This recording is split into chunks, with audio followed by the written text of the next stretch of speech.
Hey everybody, welcome on in. Hi. I had no idea what I was gonna say. Hi is good. Hi. Welcome on into WagWorks GA. That's the channel, and I'm Jeff. You can also call me Wags. And I do art here. So tonight we'll be working on some video game fan art. But another night you might see me working on kid comics quite a bit. My wife and I, Ashley, who's the A in GA, she is the writer and I am the artist on our creative team. And yeah, we do kids comics. So we pretty regularly do stuff with our other creative friends, Ken and Sarah, for Cartoons, which is like shorter comics for kids, like kindergarten through 5th grade, with like a little bit of educational content sprinkled in. But Ashley and I also work on like ages 9 to 12 graphic novel projects. We've at least done pitches for a few of those. We've contributed to an anthology, which is right behind me. And actually, I think the link, I was on our YouTube. Wait, yeah, it's on our YouTube. I need to fix that. Yeah, you can buy that on Amazon. It's called Let's Go. I can hold it up for a second. But that's not important right now. I'm still doing my intro. Good times. Yeah, so I like to do kids art with my... oh my gosh, guys, I totally blanked. What is going on? Sorry. Yeah, so that's what we do. You'll also see a lot of video game fan art here. Tonight, you will see that as I am working on a Kingdom Hearts 2 illustration that will be part of a prize donation that I'm doing for Games Done Quick.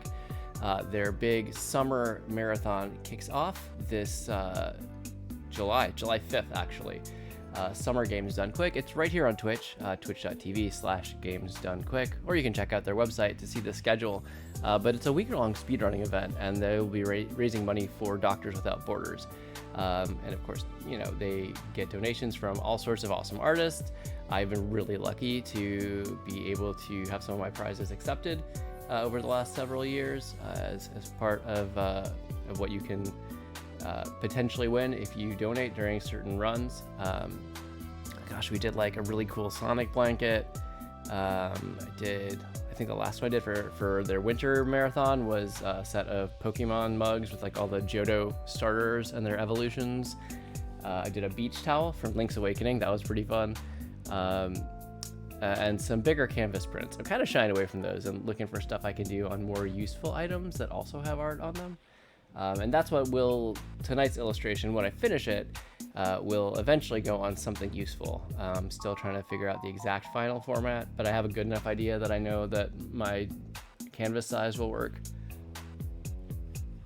But yeah, the goal was to finish that by early June, which is kind of a nebulous date. Let's see. So it's almost the end of May here. We're kind of bearing down on the end of the month. Next week's stream will be the 4th. So my goal is actually to have this piece done by next week's stream. I think that seems like a pretty good deadline. Or if it's really absolutely like taking a long time to finish out a few things, then finish it on stream next week. Then get it submitted to Games Done Quick, because I really want to get it printed, sent here, make sure I check it out and it's in good quality, and then send the donation in. I think the donation deadline is, oh gosh, I should know this off the top of my head, but I do not. It's at least mid-June, if not, or the submission deadline, but that's the date to send them stuff for approval, versus when you actually send stuff to them, the actual physical product. That just needs to be there before the marathon. Okay, let me check it out real quick. I'm just gonna go to their website. See if they have that submission deadline, because I do need to know that. Actually, that's pretty important for me. Okay, yeah, prize submissions are through June 21st, but the hope is to have that done, even if I finish it on stream next week, have my submission in by the 5th. So that's what we're aiming for. I think we'll get there. I'll actually get to that in a second and show that. So that's tonight.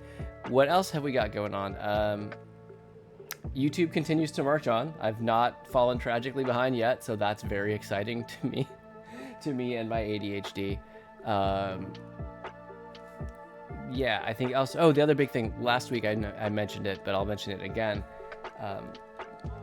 The summer/May edition of Cartoons Tribune has come out. That is our digital magazine that we make as part of the Cartoons group. With usually it's Ashley and I, and then the other two primary contributors are Ken Ralston and Sarah Giles, and then we usually bring in a feature from one or two of our friends from the kids comics communities. So we released it last week, and you can actually check it out right here. I'm going to go ahead and put the link in chat. Yes, that's lovereading.co/cartoons/cartoons-tribune-activities. And that's a digital magazine, hazine format that's embedded right in the page. You don't have to sign up. You don't have to log in. There's no purchase. It's just there. And if you click on, actually there's a clickable, I think, on the front cover of it that will give you a PDF printable version, because this issue is not, is the one that we do that has no comics in it. It's all activities for kids. Knowing that summer break is coming up and kids will be looking for stuff to kind of keep their brain like a little active, at least, maybe. So you can follow that link. It's right there. You can check it out, and you can actually print it out as well, or print out select pages if you want. So I think that's about everything. I don't have a crazy bunch of announcements, aside from the fact that we're moving into... As we move into June, I'll be finishing up that Dungeons and Dragons party illustration that we started. And then from there, we'll be moving into new territory. We're pretty close on that one, too. There's only, I think, I'm on the 4th to last character, and then there's the background. So then when that one wraps up, we'll have new pieces that we'll be working on, new comics perhaps. I haven't quite decided yet. The other big thing is that July 3rd is my 3-year stream anniversary here on twitch.tv. Woo! And so I'm planning to do something for that. The 2nd is actually, I think, the usual stream night that I'll have before that date. So for sure I'll be on then, and I am going to try to see what I can extend into that the days surrounding that stream anniversary to kind of celebrate and kick off some new improvements to stream. I have hidden one. I've done one that is live right now, but it has to be triggered. So we'll see if anybody does it tonight. I don't know. We'll see.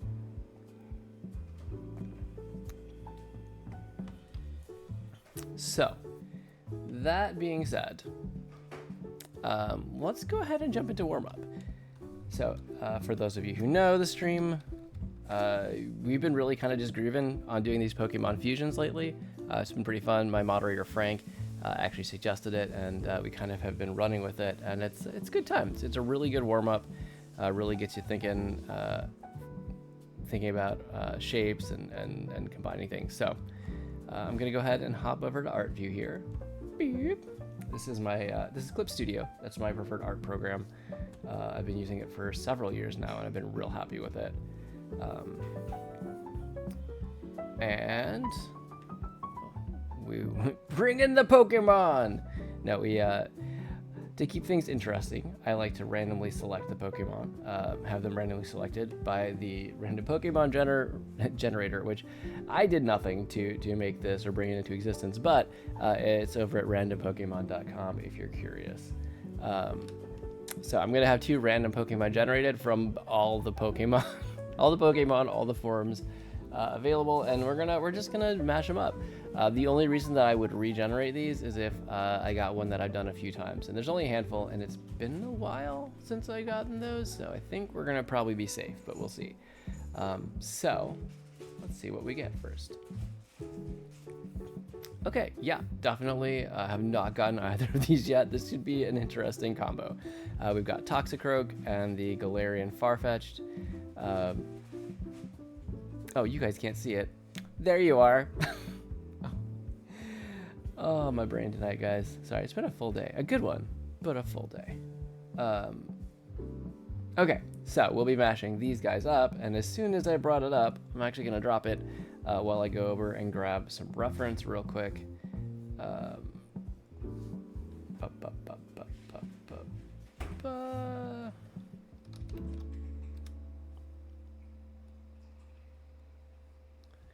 Okay, so first up we got Toxicroak.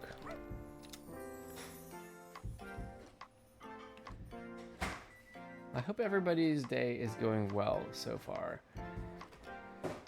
I am excited, even though it was a short week, I am excited to be coming up on weekend pretty quickly. Just the weeks are just packed. And I don't know if you guys can hear a lot of loud thumping going on in the background right now. You might not be able to hear it. This mic is pointed away from the window. But that's just our good neighbors over at Disney firing off their nightly fireworks at Magic Kingdom. We live in Orlando, and Disney is the reason that we came here. So we got close enough where we could see the fireworks. That's kind of amazing. I'm just thumbs upping Ashley. I'm not just pretentiously thumbs upping myself in my own statement. Oh my gosh, yeah, Galarian Farfetch'd. That's the other one. Okay.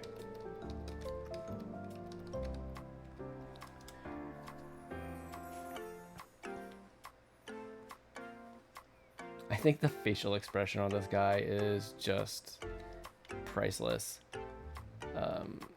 It'll be interesting trying to combine. Like, these both have really interestingly defined mouths and expressions, so trying to kind of get them together will be interesting. Although I do see, like, the eye shape already has enough similarity where I can do something with that. I'm just coming in and labeling layers while I paste these in before I get started.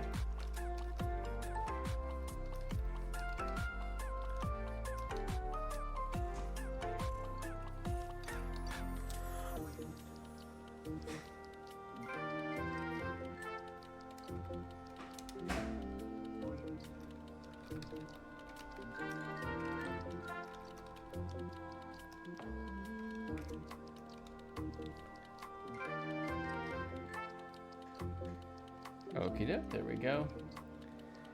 All right, setup is done, and now we can go ahead and get started. So I'm gonna do a 5-minute timer, because this is just a warm-up. You know, we want to leave time to get a good chunk of progress in on our main piece for tonight. Really this is just to loosen up. I work a desk job all day, so I don't get a lot of drawing time in. So this is kind of just to get me into art mode and get that all going. So I encourage you to draw along, whether you're drawing the Pokemon, whether you're drawing like a mug of hot cocoa that's in front of you, or just, you know, whatever's on the top of your mind. It's just fun to draw. It's creative. It's therapeutic. So, you know, if you're up for it, please grab a pencil and join in. And 5 minutes starts now.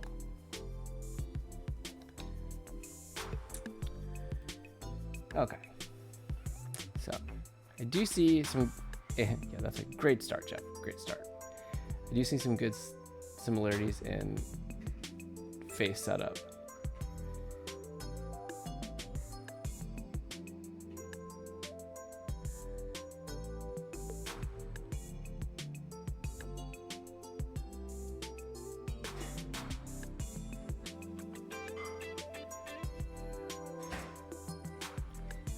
Now the real question, do I give the bird teeth? I don't know. This makes me vaguely uncomfortable.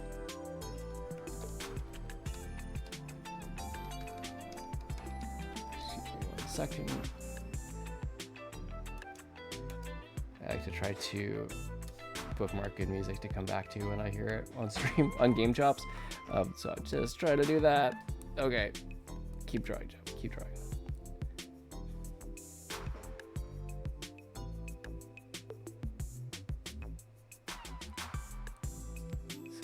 Bring it in more like that.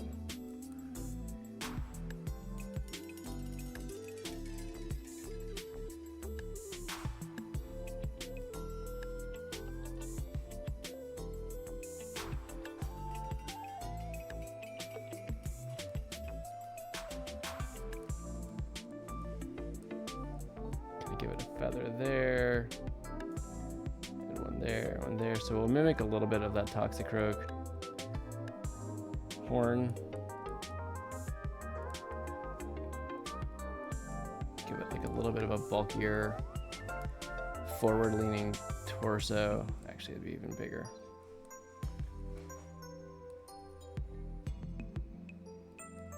Something like that.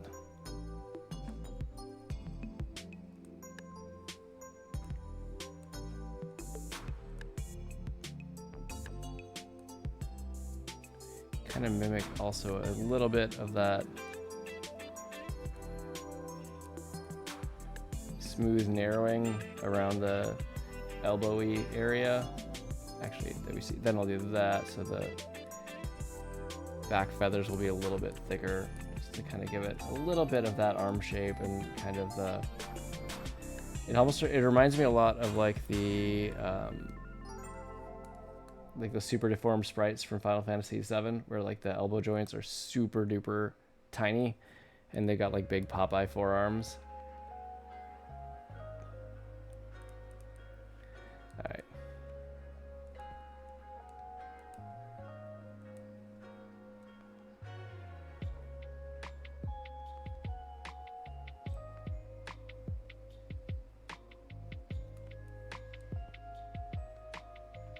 Kind of get this whole wide stance going, make the legs a little bit longer and bulkier, kind of give it that back spur on the foot. Something like that. Then we'll need, there's not really much in the way of tail feathers. Interesting, because Galarian Farfetch'd has this gigantic leak for a weapon, but then Toxicroak has these like just little dagger spurs.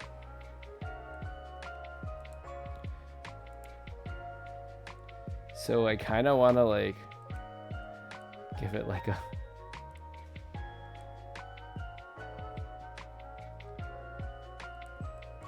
this tiny little like leak stabby knife.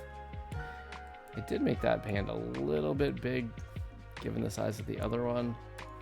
Alright, I feel like we're a little bit I'm finally getting a little bit in terms of deciding what I want to do.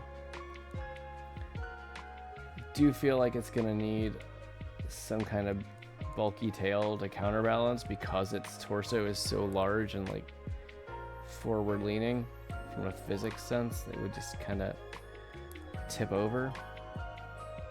So we'll have an underbelly that's kind of that light color.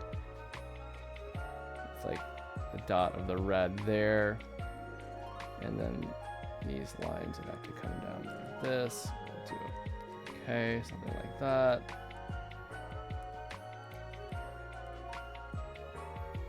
So we come here.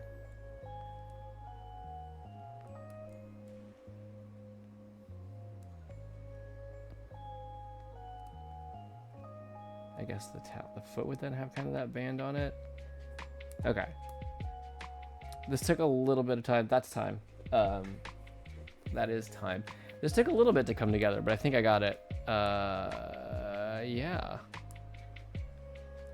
I think we finally landed somewhere near what I would want to do with this.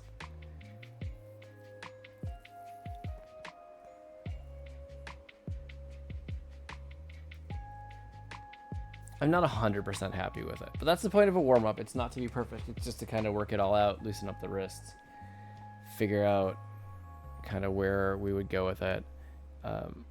I like to save these because some of these come out pretty good, and I will definitely look for opportunities in the future to kind of bring them back. Oh gosh, speaking of Final Fantasy VII, super deformed.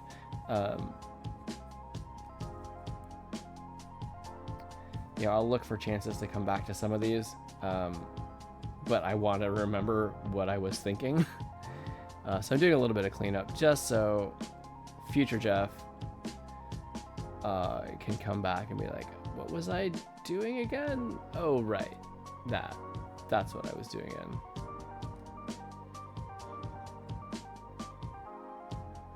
So actually, this came here and back around.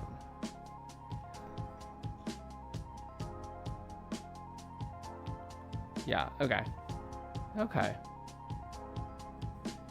Getting there.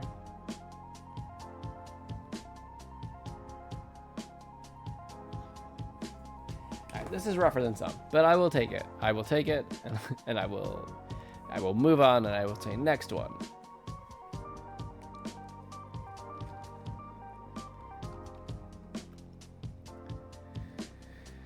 Oh goodness, what is today? 28th? Nice.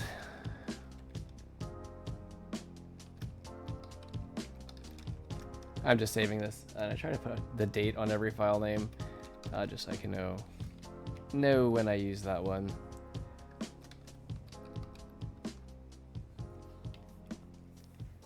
Yeah, at some point, I suppose when I have done enough of these, I might have to start combining 3 just to see. But I don't think we're anywhere near that, because we just started doing this back as November. So we just at 6 months of doing these, and I did 2+ years of just drawing a single Pokemon. So apparently there's just the pattern of this is how it grows. Who knows? Who knows? I could be drawing 4 put together when I do my 10-year stream anniversary. We'll see. I'm not gonna count on that all yet. Although I do love doing this. Okay, that is saved. So let's check in on our Kingdom Hearts piece. We're doing okay. We're doing okay. When I left off last stream, I think I had just done Hainer. I was just finishing shading on him. I'm not 100% happy with this line work that I did like 2 years ago on this one. To be totally honest, I would go back and do a little bit more. But seeing as that I want to get this done in time, I'm gonna just roll with what I've got, and I think it's pretty good. I think especially Hainer, the face is a little, but I've definitely done worse. So yeah, I've actually finished 2 whole characters with the coloring and shading and highlighting. We've got Olette here next to Hainer, and then of course Roxas. I do need to put the winner on the popsicle stick. That's kind of important. Story-wise, and then I've got Axel here, mostly colored in, except for this hand, which is definitely how hands work. Oh gosh, oh man.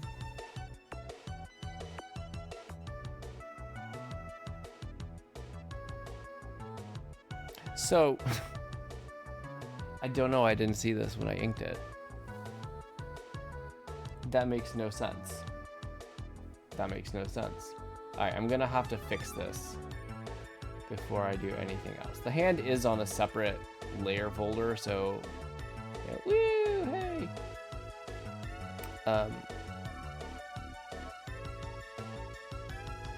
But I think what I need to do is move that whole arm up, like angle it up a little bit more, so the hand is more clearly just on the shoulder.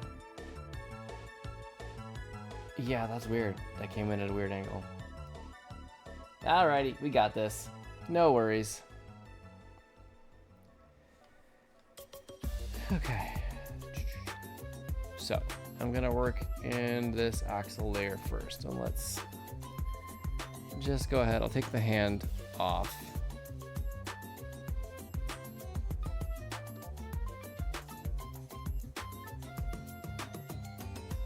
Okay, a little bit of cleanup to do there, but that's not terrible. Actually, can I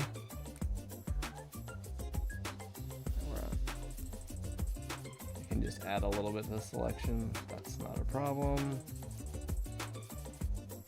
All right, there we go. Okay. So I'm gonna just operate on the whole layer folder.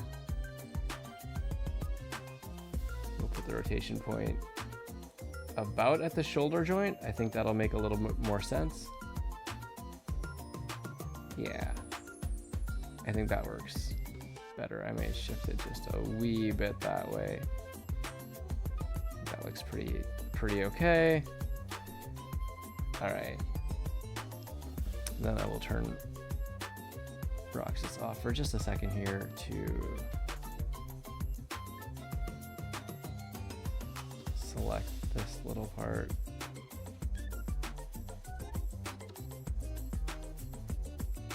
Okay, it will bring him back. So I can just this. We'll put the rotation point right here at the elbow joint. Yeah, I'll go something like that. Okay, that looks all right. And now the hand. Yep. Wrong lever. Right here. Like this.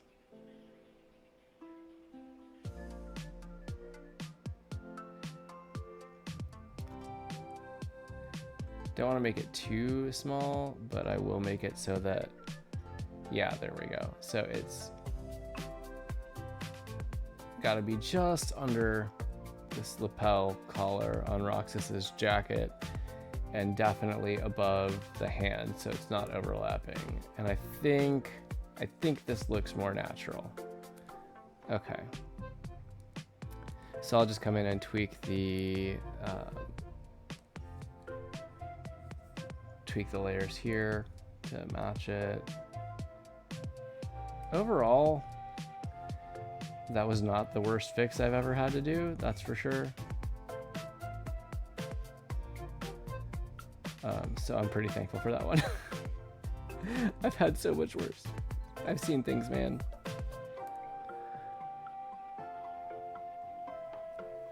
I won't repeat the cat butt story, but I think that was the most egregious one. If you don't know the story, that's okay.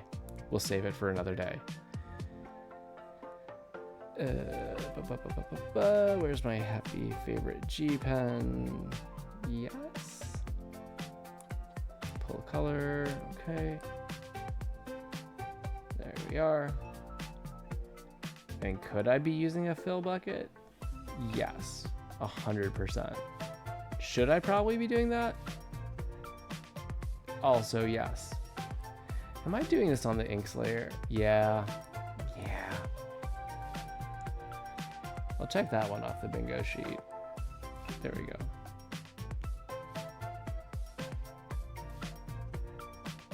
Okay.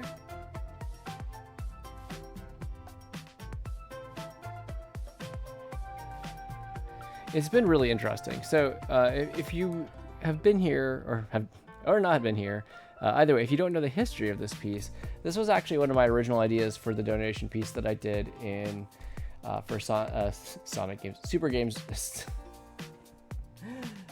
Summer Games Done Quick, 2023, and I sketched out a variety of them actually. Hold on, I can even show it. I've got a minute. Yeah, so this was like my sketchbook that I did. I had picked like 12 games, and I ranked them. I picked my top 6, and I did thumbnails for literally all of them, and even got as far as almost like pencils for some of them. And ultimately settled on this guy here that you see finished, the Sonic and Knuckles piece, which we put on a blanket. It was like that one we did get shipped here, and I got to actually see it and touch it, and it was so soft, and it was amazing. I was so happy with that one. Yeah, this is the Sonic one, and it came out. I was so happy with it. But even at this, I see a few things. Like, I've grown a little bit as an artist since 2023. I would dare say, and especially then returning to this piece, which this style. I've done a lot more of this with D&D, the D&D piece, but I hadn't done as much of this style back then. So this, I think, was the first time coming back. I had kind of worked in a little more realistic style for a while when I just like drawing pencil sketches on the side margins of notebooks. But I've done much more cartoony lately. So this was me kind of coming back to this for a little bit. And it was, maybe not quite where I'm at now. I'm not unhappy with it, but I'm like, I could probably do this better now, but I can't start from scratch. I do not have that kind of time. And what I've been really happy with is like coming back at these and looking like, oh, you know what though? Even with the lines not being perfect, I'm like, these still came out solid once you added color and shading. It's pretty good. So I'm pretty happy with it. Even though I do acknowledge I could probably do better lines now. Probably. Of course, then there's always the risk that you go back and do it and you're like, oh no, actually I like the originals better. And then you cry and cry and cry. Okay, what do I have to do? I'm just rambling. Yes, I'll get that eye color right there. No, we do have a better picture of Axel somewhere in our references, don't we? Do we not? No. Yeah. You gonna have a close up of the eye color?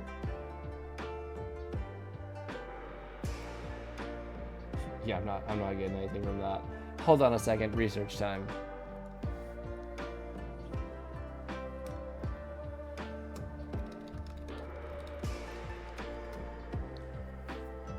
Okay, they are green, that's what I thought. A nice emeraldy green.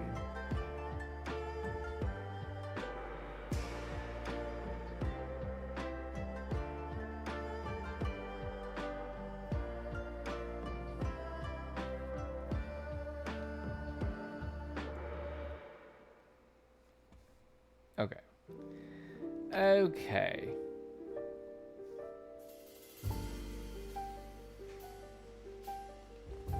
Let's see.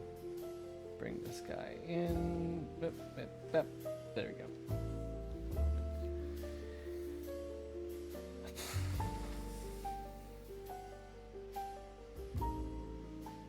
There we are.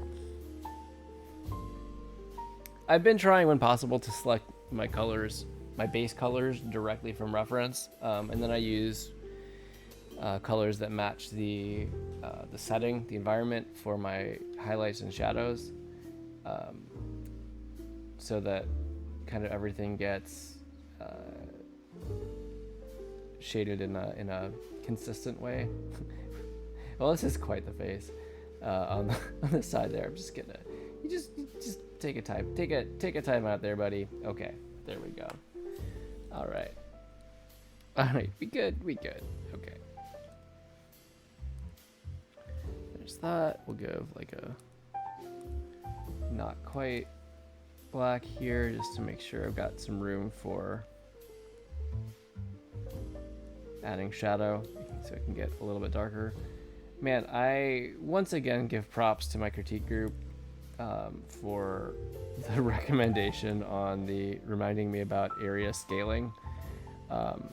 So as you can see, I did this back when I was working much more in textured lines.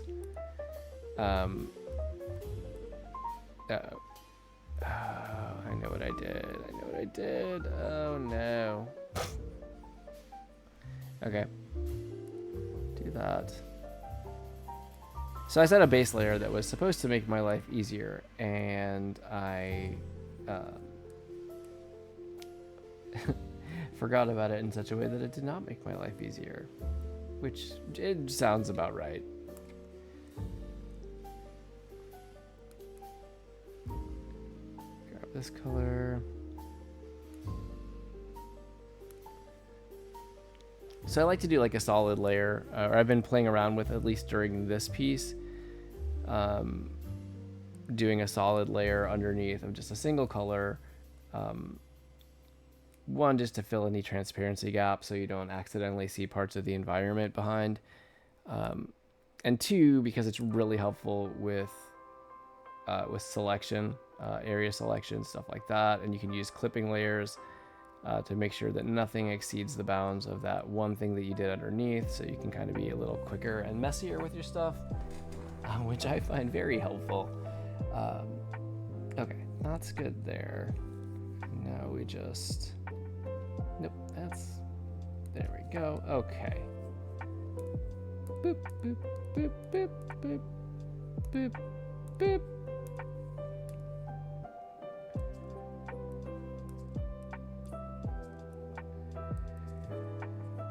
Okay, that's all pretty good. Let's go ahead and get...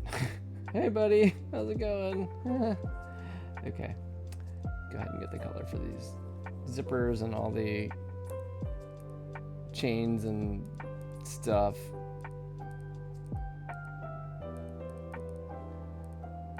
Do not color the popsicle. Do not color the popsicle. At least don't color it the same color as the chain. I could use a smaller brush here. Cool, cool, cool, cool, cool, cool.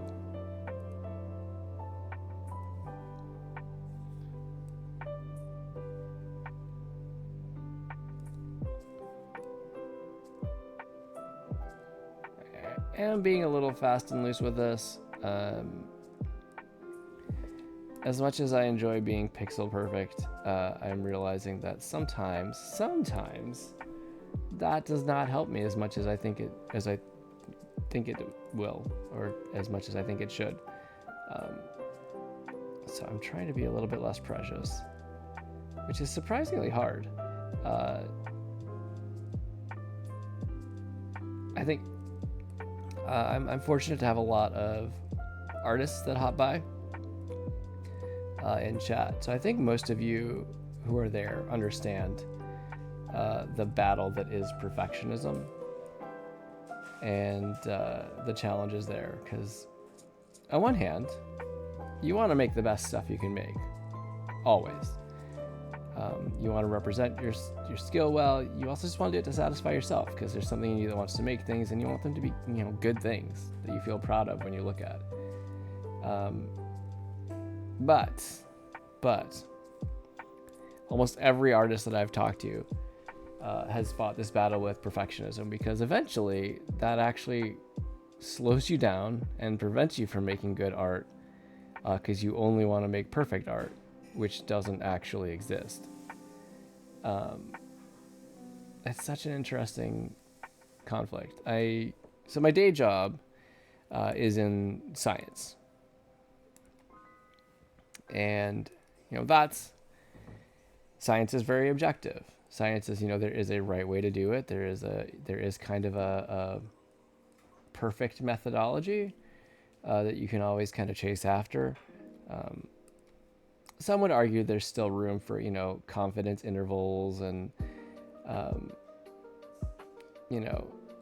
not necessarily doing everything to the nth degree, but in general, there's a right and a wrong way. Things are fairly black and white.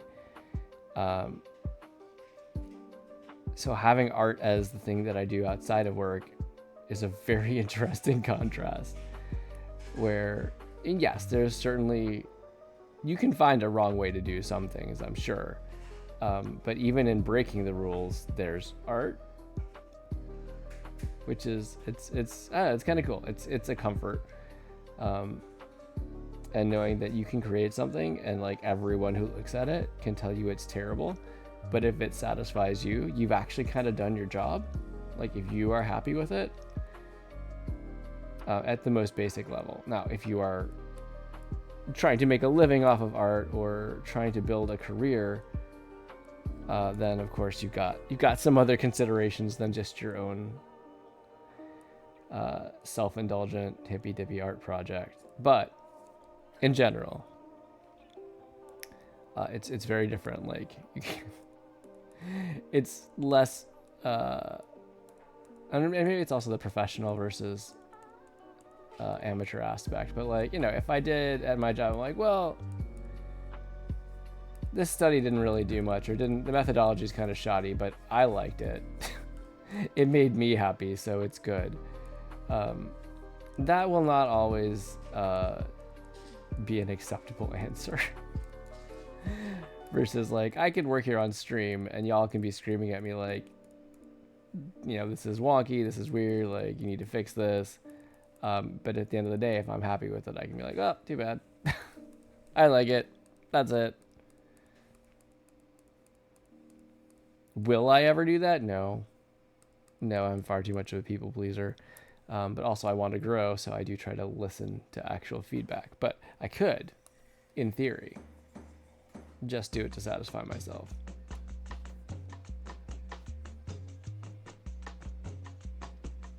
Okay. This is all right. Go ahead and grab this color for the sea salt. ice cream popsicle.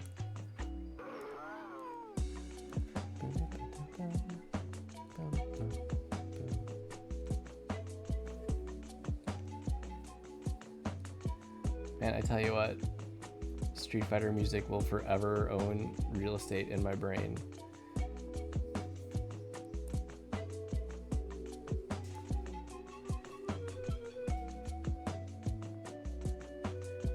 Okay, are we actually? Yeah, so thanks to the tip about the area scaling, my fills are actually have been much cleaner and gone much faster, which has been a big part of why I've been able to make a little more progress on this one a little more quickly. Nope, that's not what I want to do. That's not the eraser. Oh my goodness. What am I doing?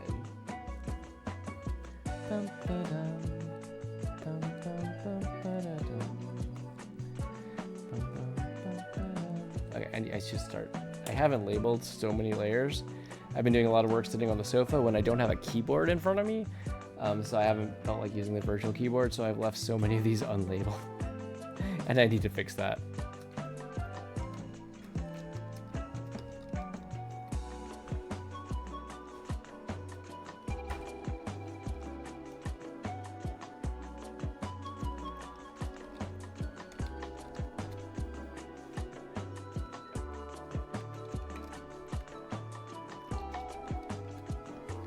Set you to multiply.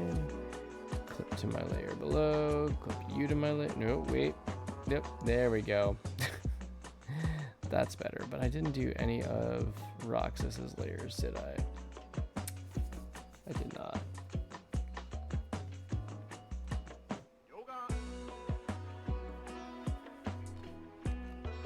You know what I should probably do is bring back the navigator window. I think I will. Just so y'all can see what I'm working on. There we go.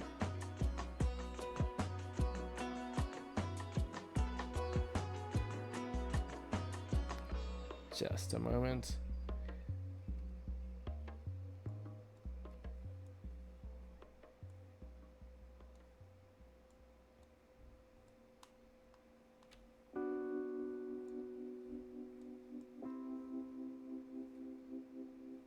Okay, I'll put you up here for now.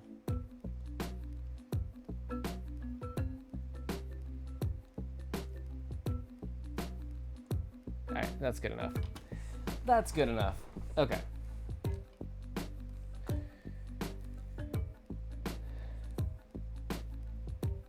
So yeah, this is the shadow color I picked. I pulled it from the actual Twilight Town clock tower imagery.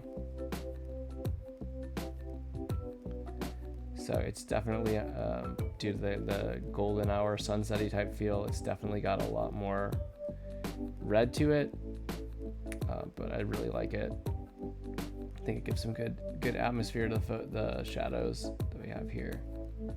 What am I doing? What am I, what? Okay.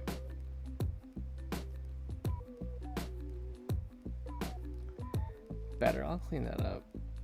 I will soften all these anyway. If you were here last week when I started, when I made the questionable decision of deciding that I was going to take the time to actually soften all the shadows and like render it a bit more fully, I have stood by that decision, as time consuming as it may be, because these characters look so much better rendered out with the softer shadows than with the more cel shaded approach that I'd been doing. So I'm sticking with it, even knowing it is a little more time consuming, but I think we're still good on time. Axel is my second to last character here. Xion is the last one. And then it's going to be environment, adding flats and shading. And there's a part of me that's optimistic, and then there's a part of me that's like, why are you even optimistic? This is a very detailed piece. which you can't see right now. I might as well just turn it on because it's not going to really interfere with anything I'm doing in these layers. But it's a pretty detailed environment, so I do acknowledge that, and that it's going to be a little bit of a thing. It will definitely be some effort to get that all in there, but I think it'll be good. I think we're still going to be sitting here.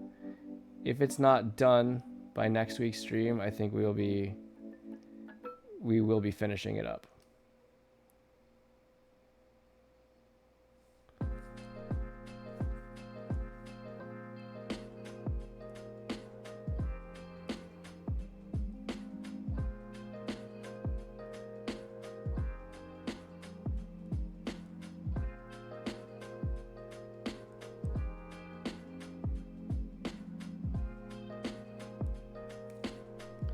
This is gonna all come across very flat at first because I'm not smoothing it or rendering it.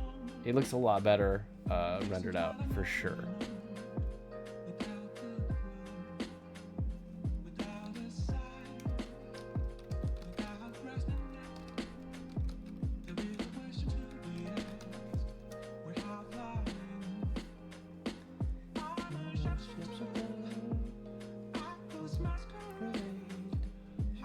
Sorry, I love this song. I should really play a Persona game sometime. Not that I have actual time to play actual RPGs, but it sure sounds nice.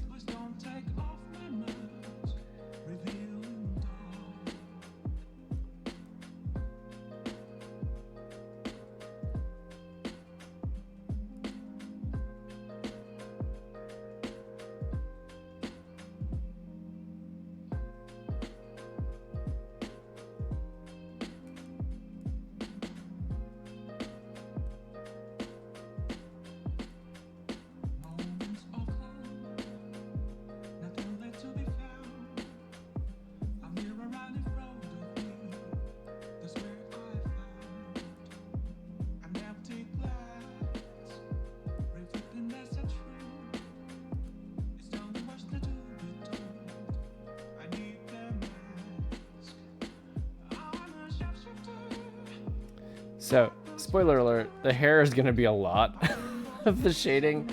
Oh, it's Roxas is not presently visible. There we go. This hair was spiky as it was, and took some time on the rendering. Axel, as you can see, is more so. That's okay. We got this. It is like, it's funny. For a long time, I thought that for sure inking was like my favorite, most zen part of drawing. And it still is super zen, especially because my pencil layers are always basically done, and I really set it up so I'm just thinking about pen pressure and line weight when I ink, so it can get that kind of happy zen mindless feeling going on, which I really enjoy. But man, the shading is a whole new level for me these days. You just kind of get into a vibe with it and kind of just you're in the zone out. Just kind of zone out and just kind of feel it out. Just give things shape, volume.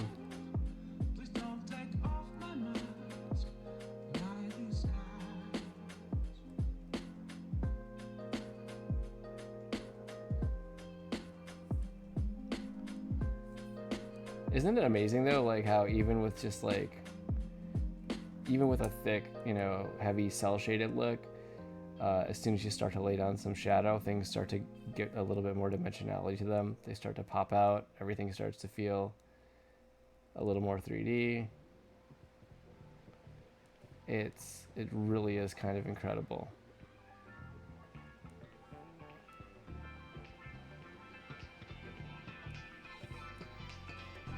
Maybe that's why it's like one of my favorite things. It's just like seeing everything start to kind of get that real, actual 3D feeling.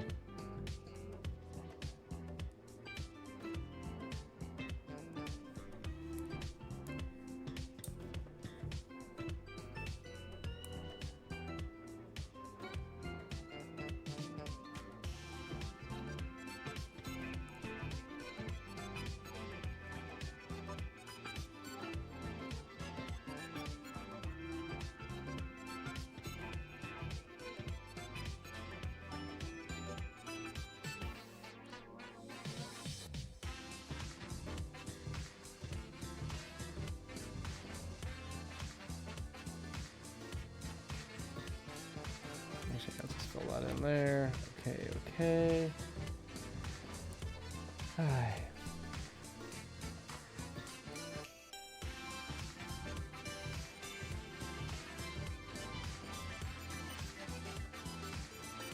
Man, you know what's funny is when stream first started and I was like doing my announcements, or not even to announcements yet, I was just like saying hi. I glanced over at my stream dashboard and I was like, I had like 5 viewers, which is uncommon here, at least at the beginning of stream. Usually there's maybe 1 or 2, and like usually, you know, we've had more than that. We've had like 50 people in here at a time, once or every now and then when I get rated, which is amazing and I love it. But for some reason I saw that number and my brain just like froze and I totally started like you heard me. I was like, oh, Jeff, yeah. And yeah, I hope that's not something that forced them all out. But hey, you know, it's good TV.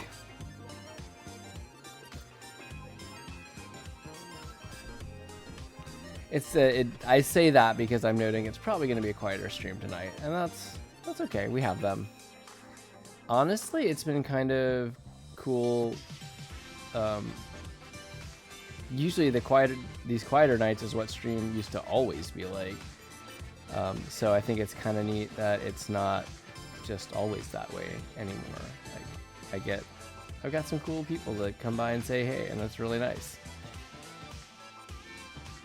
It makes me happy. I know I've said it before too, like would I probably do this if I had 0 followers or 0 viewers every stream? Yeah, I probably would. I would probably be a lot like more dejected about it, but I would do it because I enjoy it. I enjoy getting a chance to share, and I know, you know, I also put these up on my YouTube, so it's, you know, it's out there in perpetuity in case anybody wants to see it, in case seeing me work or hearing me kind of yap is enjoyable for anybody.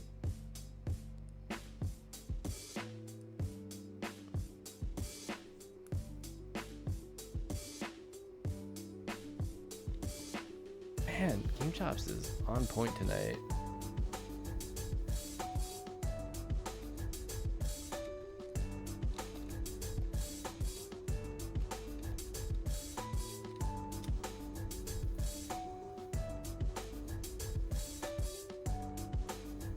Okay.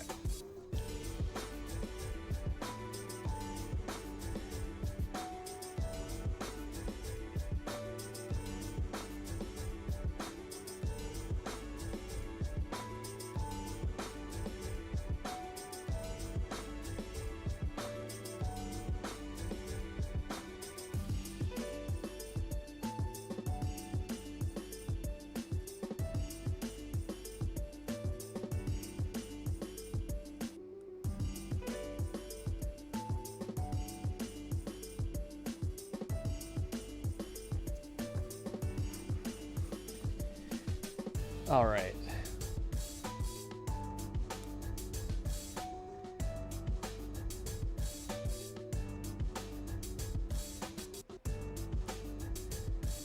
So I don't know how many of you watching this are Kingdom Hearts, Final Fantasy, Squaresoft fans. If you're not familiar, Kingdom Hearts and a lot of the Final Fantasy designs, especially for like Final Fantasy VII, I think even some of this character sprite work in 6 for like the super cute characters, and also going even through like 10, and then for games like Dissidia, are all done by Tetsuya Nomura. There we go. Apparently, when you're a father of 2 with a full-time job and you decide that you're going to stream from 10 to midnight, you don't always speak clearly. That being said, yeah, he does the designs for these characters, and it's a really cool style. It's very edgy. But when I go to replicate the characters faithfully, every now and then I'm like, why did you do this to me? Why so many spikes? Why so many zippers? Something like that. I don't actually do that out loud, although it would be kind of hilarious. Ashley would think that I'm just losing my mind, and the kids would probably just get a good laugh out of it.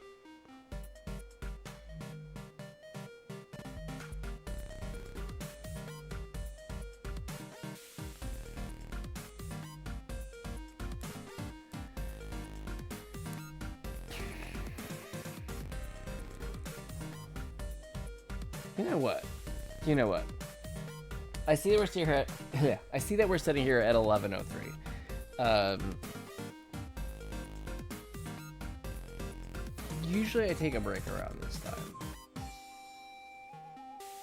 I think I'm gonna do it, but instead of doing like a 2 to 5 minute break, I'm gonna do a 1 to 2 minute break. I'm gonna go just real fast, and I'll be right back. I'll put you guys over here on be right back. I'll run a 1 minute ad roll real quick while I'm out, but I'm just gonna take a second, finish my coffee, switch over to water, and then get right back to it. So that being said, I'll see y'all in a minute or two.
Okay, we're back. Told you it would be quick.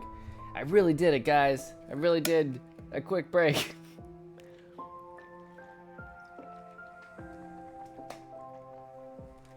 Okay. Yeah, thanks for bearing with me there. Sometimes it's nice to just get up and move your body. Yeah, as I said, it's been kind of a full day. So I feel like my brain was starting to, the longer I sat here, just sort of start to check out a little bit. Maybe, although then again, maybe given everything I said about the beginning of stream, maybe it wasn't all that here to begin with. You know, I don't know. But just getting up for a second, moving my body around, was good. It was good.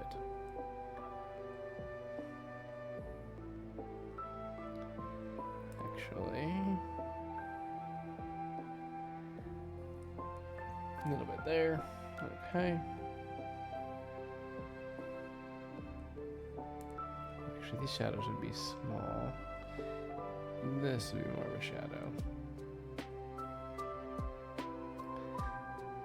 Yeah, the nice thing with doing that solid color layer and then using as a clipping mask is this. I can just, especially along the edges, I can kind of loosen up a little bit and not worry about if I go over the edge a little because it's not going to show in the final product.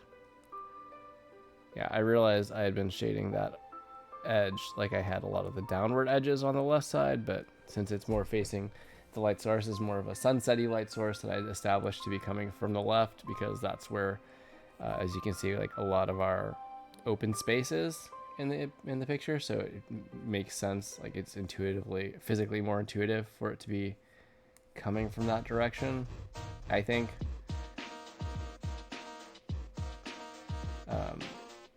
So that's where I'm setting up the shadows to be coming from. It's too much. Here's this.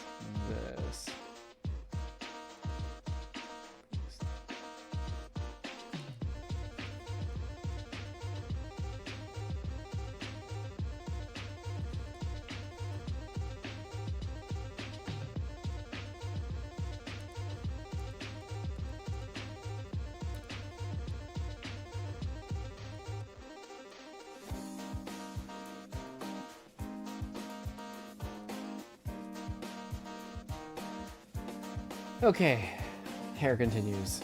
Here we go.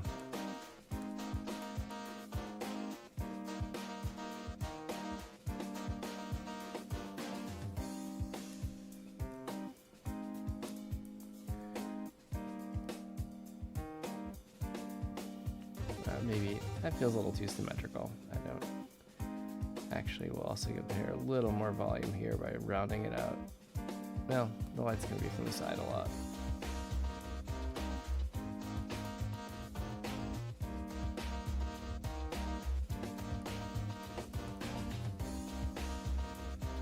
Down and around a little more.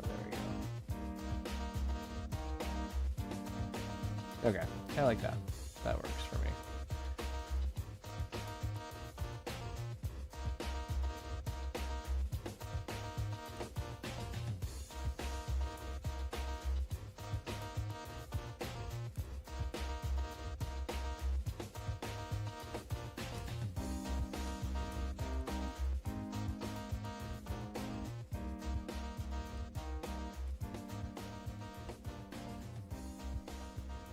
You know, I never really asked everybody, but I hope you're all enjoying the music in the background of the channel. This is what I picked, the Game Chops Video Game Study Lounge is one I picked back almost 3 years ago when I started stream, knowing that it was, you know, something I could use those copyright free as long as I acknowledged them, but also just music that I really enjoyed. But I hope you're all enjoying it too. I find it very chill. I actually find myself especially, you know, for a day or two after stream, coming in and having the music stuck in my head a little bit. Just like one of the tracks will just kind of randomly start going there in my head, and it's welcome. It's good stuff.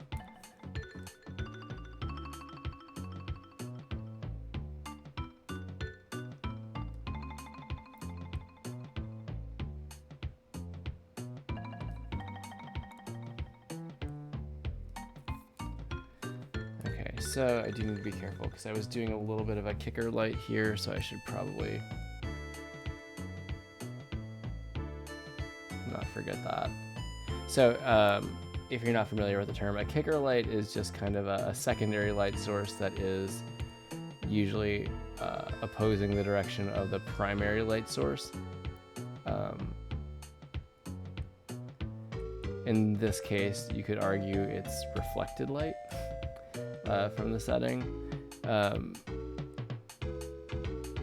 actually heard like a really cool trick on a seminar from SCBWI about colors, which is if you it produces a really nice effect if you have, like, say your primary light is in a warm color, and then you set up your secondary light, your kicker, as a cool color. So always have them kind of opposing. So like a yellow light and a purple, which is kind of what I like to do anyway. That the yellow and the purple is what I kind of typically will do, well, for highlights and shadows. but this is actually a second light source that's actually got a little bit of a hue to it, which I haven't really gotten to the level of adding a secondary light source that much yet. One of these days I'll start working it in. I don't think this piece is the right time to start first adding it in. I should actually have a little undershadow on this just to give it a little roundness. Maybe more down like that. Yeah. There we go.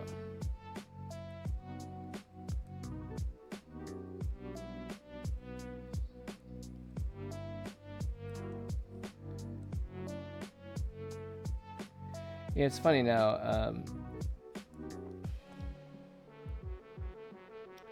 I mentioned, about like,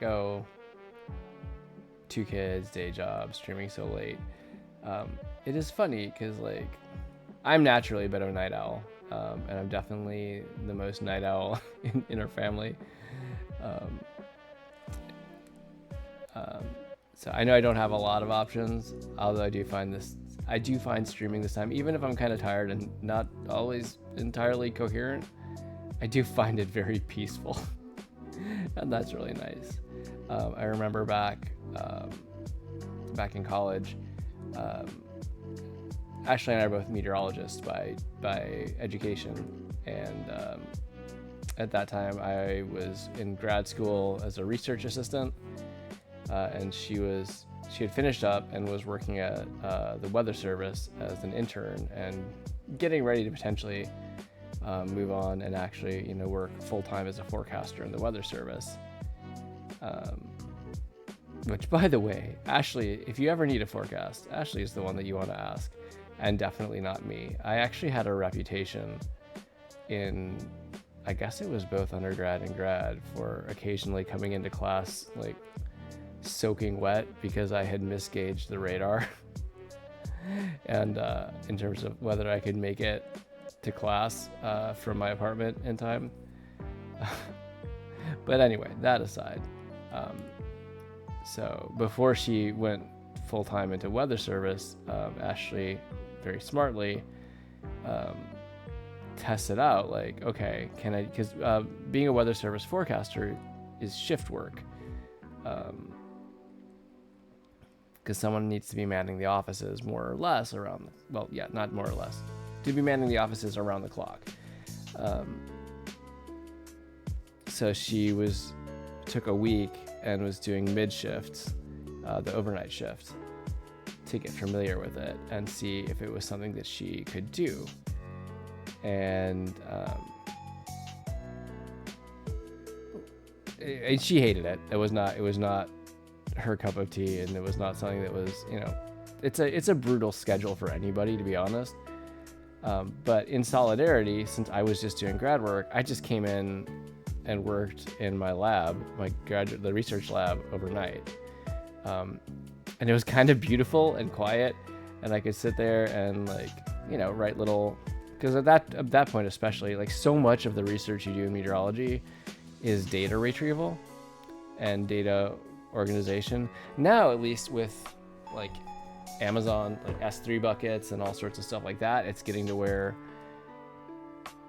we may potentially not always have to spend all of our time wrangling data to be able to do cool things with it.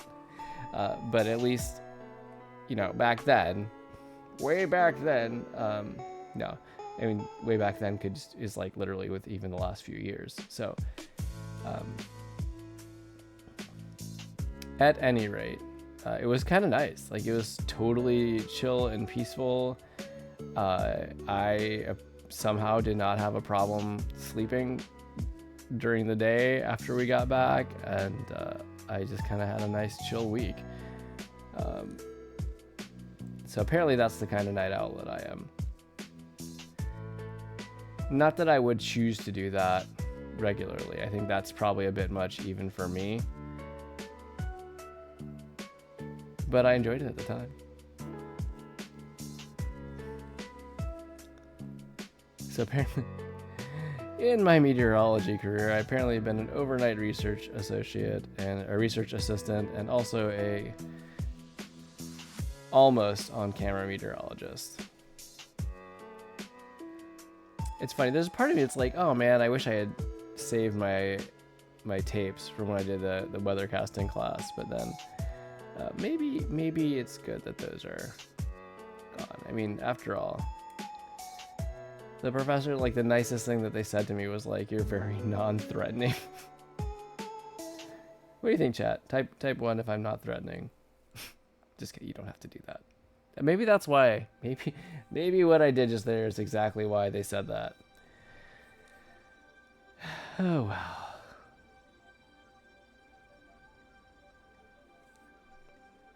Oh gosh, did we do it?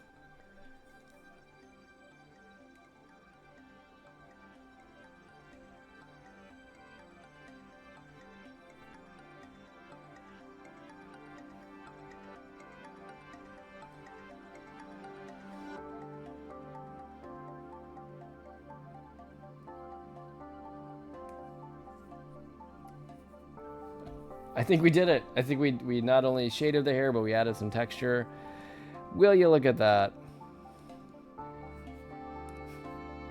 We made it through in less than an hour.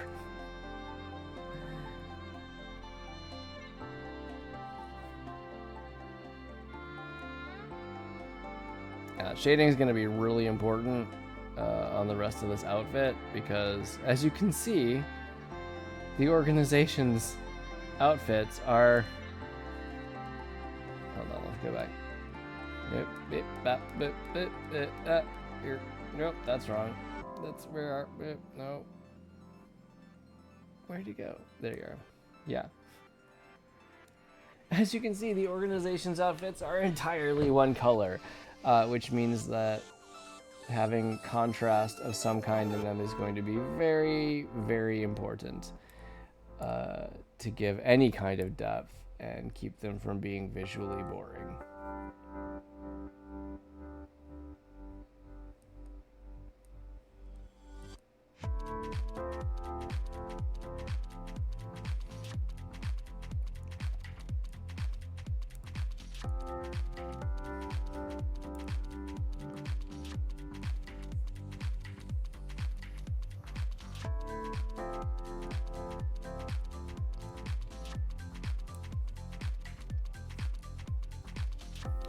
So I may not get this entirely shaded by the time we finish stream. We'll see how it goes. We're still just at 11:20, so we're doing pretty well on time overall, considering. As I mentioned, Nomura's character designs have a lot of small details to them, so that doesn't always lend itself to quick shading, as one might imagine. As one might imagine. As you can see here. I have no idea what I'm doing right now. Actually. Nope.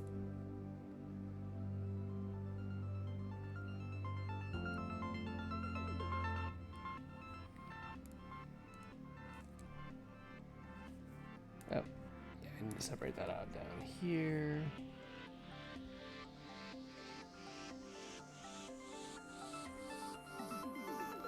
Actually, yeah.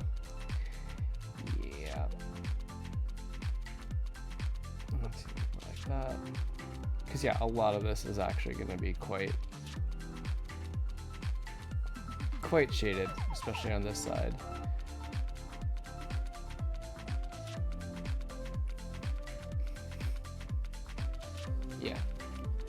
Yeah, that all makes sense. Okay.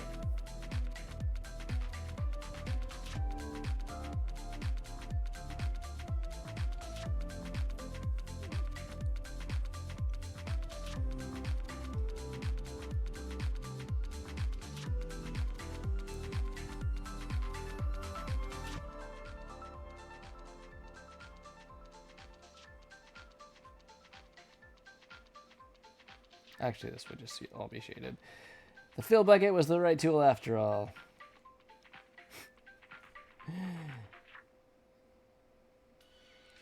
The fill bucket is really the friends we made along the way.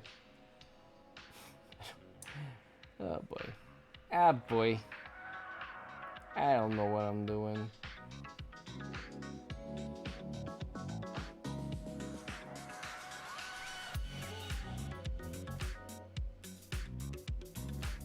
What are you? Are you just like...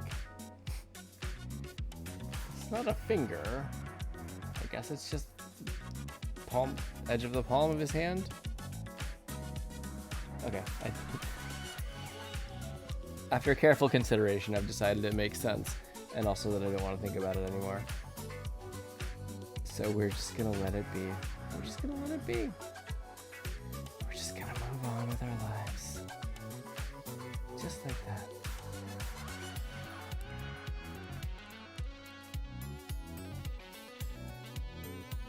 Actually, the whole side would be shaded. Whee!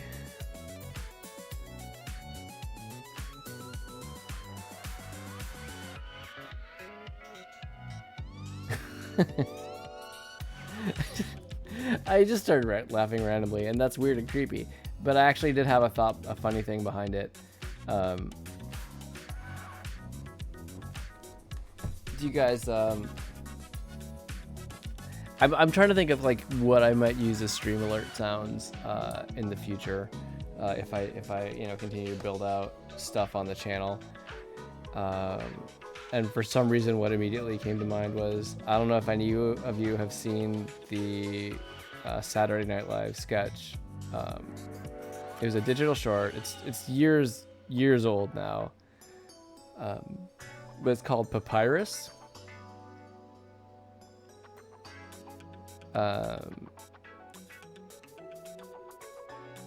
And I don't want to necessarily spoil it. But if you have ever had strong opinions about a font, this may be the sketch for you. Anyway, there was just a quote from it that I thought of that might be a funny notification sound. And I was imagining it going off like if somebody subbed or something, and it was cracking me up a little bit.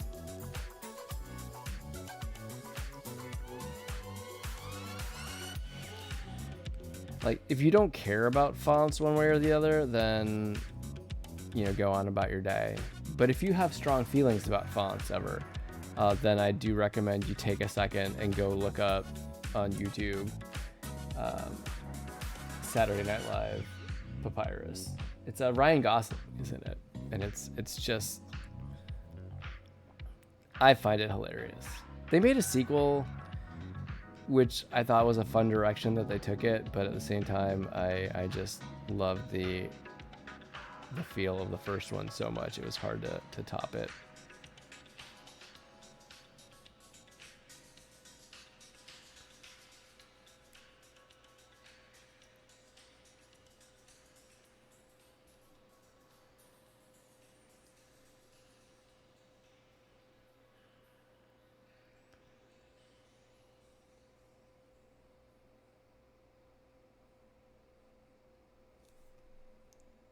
What just happened? Oh my gosh. Wait, her.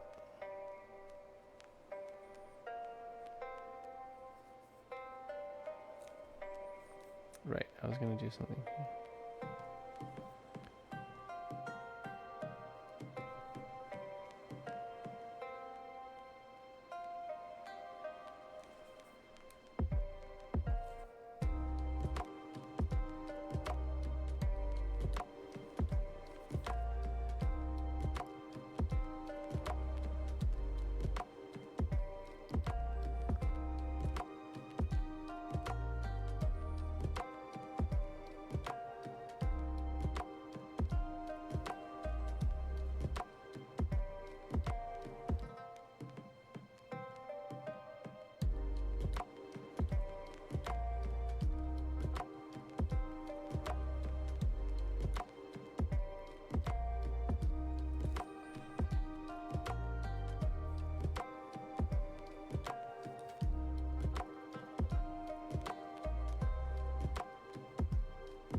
Okay, I'll add a little shadow on this bottom edge just to kind of give it a little bit of a feel of roundness.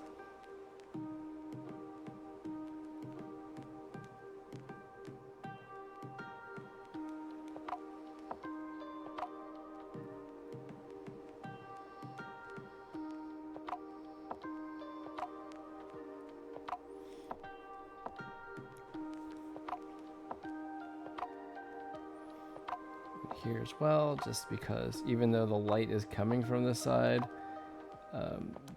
give the feeling of like a little bit of an indent where the seam comes in to meet the zipper.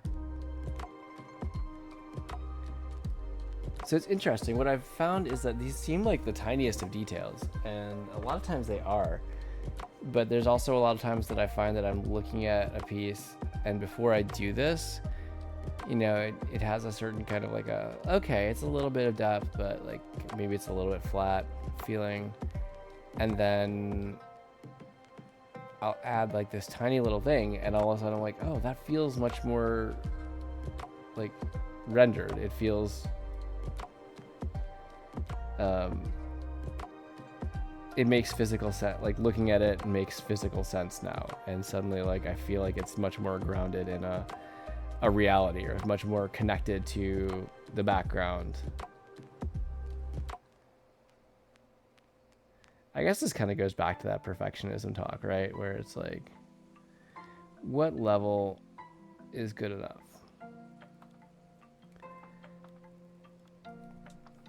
And I guess it's personal preference / trial and error. But a lot of time, like, I feel like, I know I struggle with the idea of like, okay, what does this piece actually need versus what is me just trying to chase getting everything right, or what is me just trying to avoid actually finishing the piece and having to make decisions about the next thing I have to do, because that's also very real, very, very, very real.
So for example, what I'm doing here with these chains, this occurs to me as something that's probably not entirely necessary, but it's also really satisfying. So I kind of am just going to keep doing it.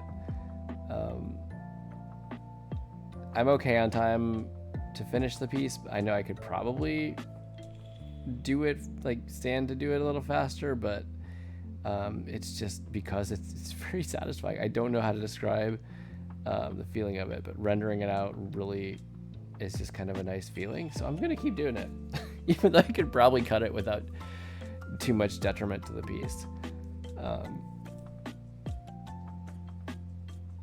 I guess that's the other side of the argument too, is, you know, art is fun. It's, you know, it brings a certain joy of creativity, and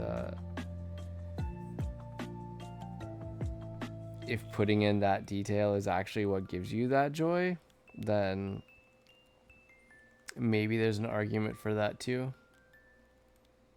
Actually, that needs to be shaded because that's going to be shadowed by actually all of this, because it's going to be behind Roxas.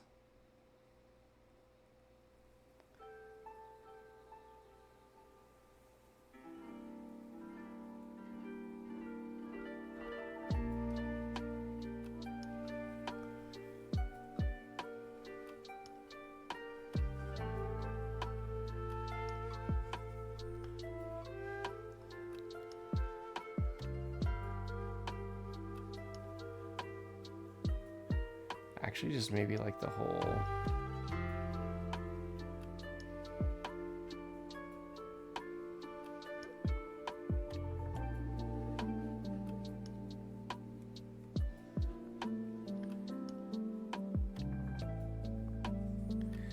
Yeah, when this is actually behind Roxas, it'll make much more sense that this is actually shadow because Roxas's body is actually blocking all the light. Oh no, not the yawn. Not the yawn.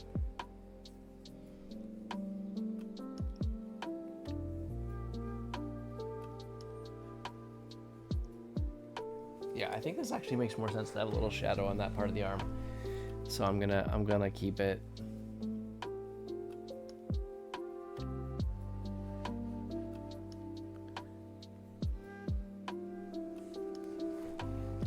And because I also have been treating the light as a little bit directional from the front, I'll have a few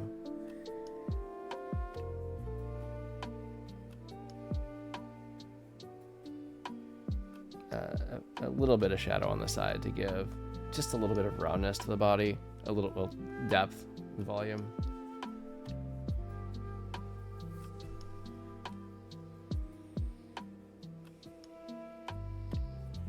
How are we doing with this? Not bad. Not bad at all.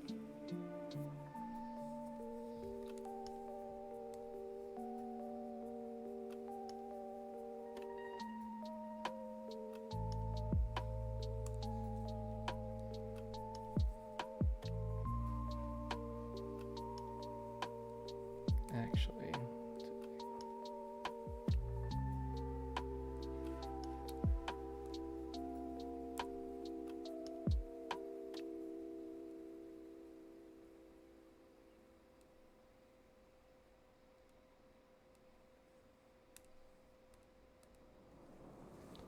yeah, I think something like that works out pretty well. I guess the boots are a little bit more rounded too, so we'll give, especially in the ankle portion, a little bit of a shadow on the side to show that the light is somewhat directional from the front. Just somewhat.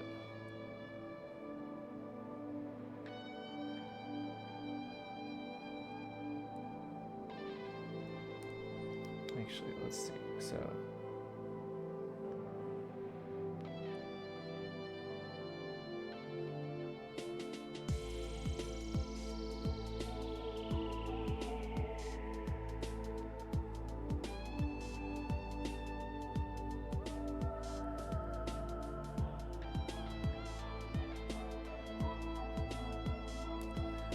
let's try something like that.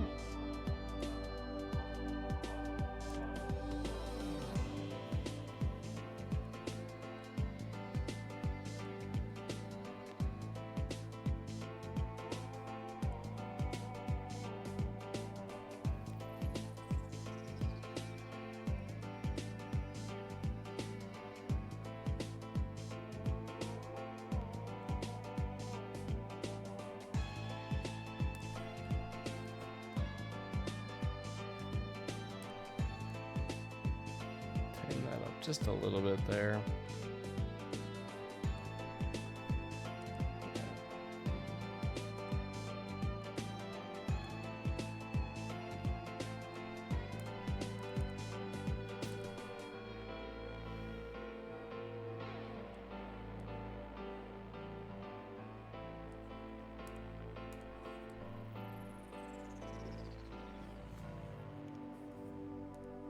Okay, I think this works. I think.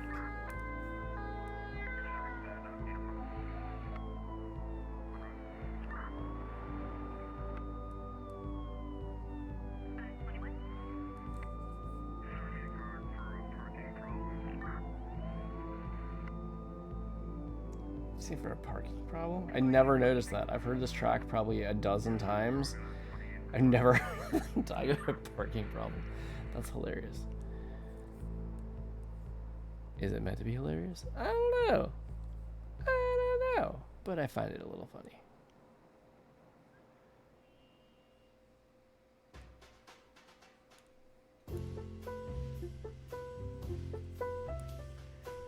Ba-da-bum, ba-da-da-da.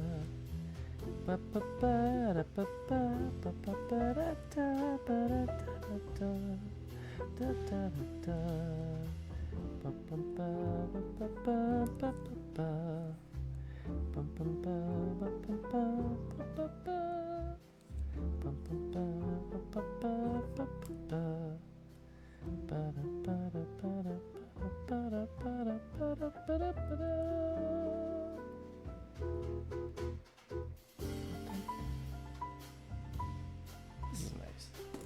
I like this. This is Kokiri Forest. Kokiri Forest. Lost Woods. What am I doing?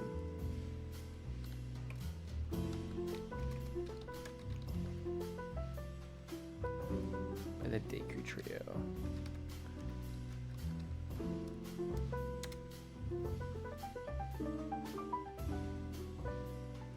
Good stuff, good stuff.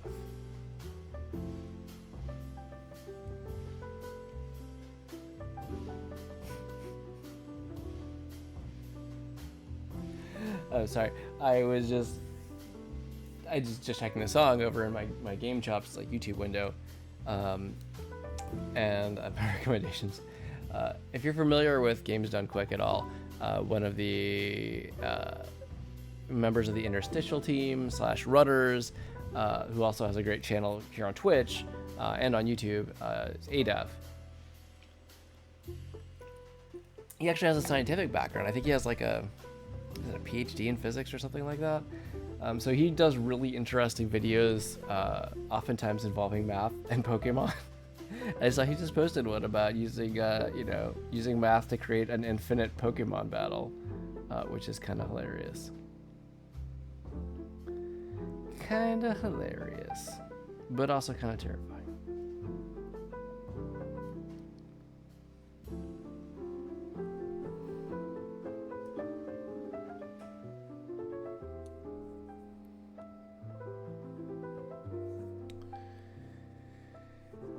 Let's add that little bit of a seam here.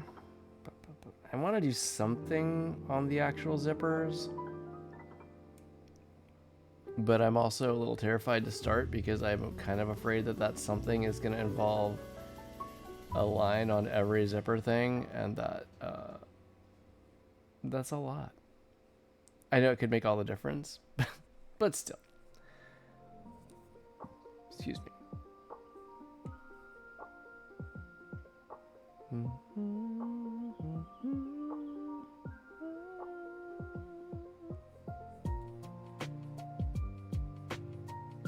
Kakariko Village?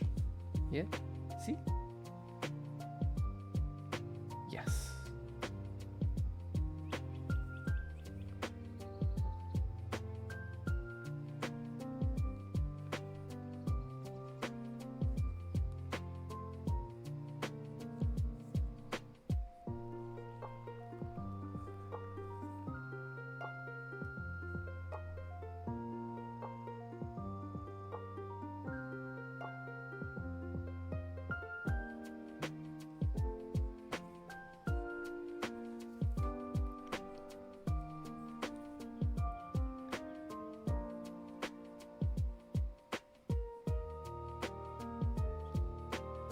That little bit just to give it a sense of roundness. It'll make more sense once it's all kind of rendered, and I feel like this corner is turning in a little bit of the jacket as I've drawn it, so we'll let that kind of recess into the shadow, just because also we kind of need as much contrast and variation in value as we can get here, since this is just an entire single color, not even like a monochromatic color scheme. It's just the dark grayish blackish with like a little bit of a blue hue to it if you look really closely at the color picker. Yeah, okay, we're almost there, like Tiana says.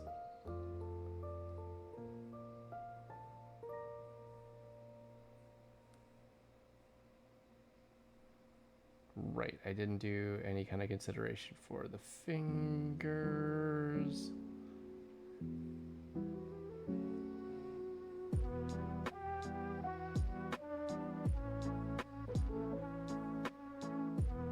dokie. No fingers here. Why is that so funny? That shouldn't be funny, Jeff. What are you doing? What is wrong with you? Oh, goodness gracious. Hey, look at that. That might be exactly what the doctor ordered. Obscure wavy line that doesn't entirely match the lines. Yes. You are just what the doctor ordered. I should fix that color on there, shouldn't I? I ought to do that, but I haven't. Clean that up. Boop, boop, boop, boop.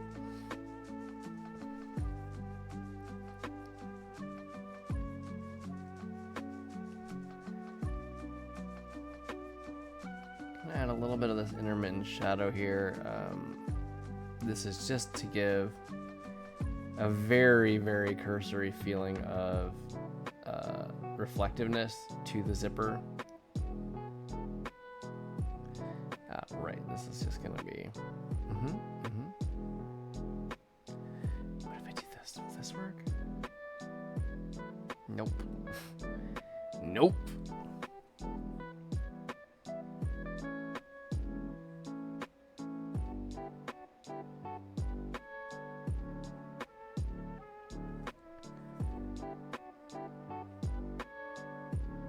Ah, yes. Here's the time-consuming, tedious part that I feared. Good, good, good. Just when I thought I'd missed it.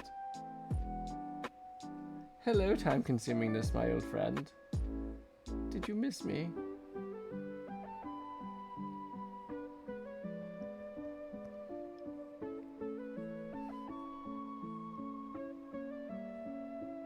Okie dokes, okie dokes.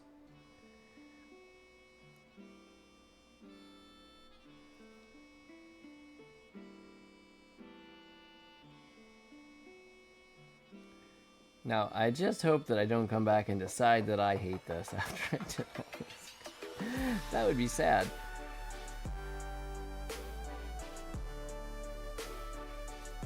Okay.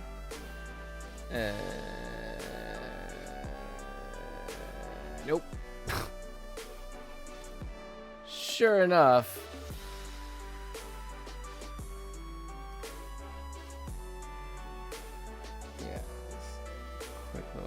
Here, here, here, here, here, here, here. Just give it a little zippery volume, whatever that means. It makes sense. It's an art term. Zippery volume. Don't look it up.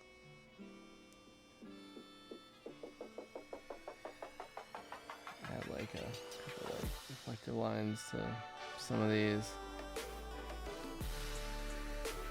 Same here. Should be. It's fine. It's fine. I love drawing lots of detail. I actually do kind of. That's actually the truth. But I don't like to admit it when I'm trying to push something to the finish.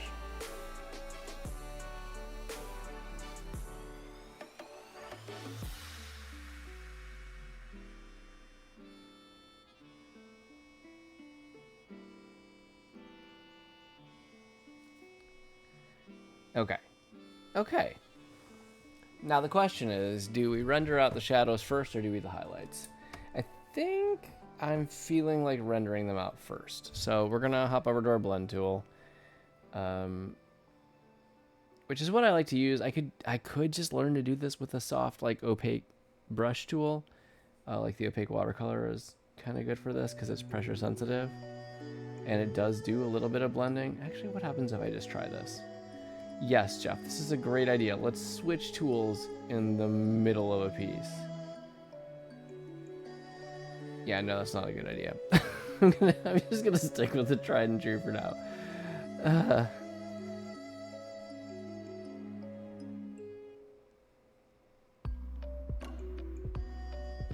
But ideally, I would probably just be laying down these boundaries with the watercolor tool.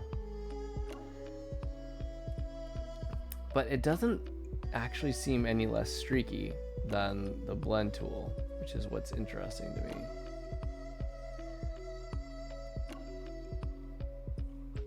It's not bad.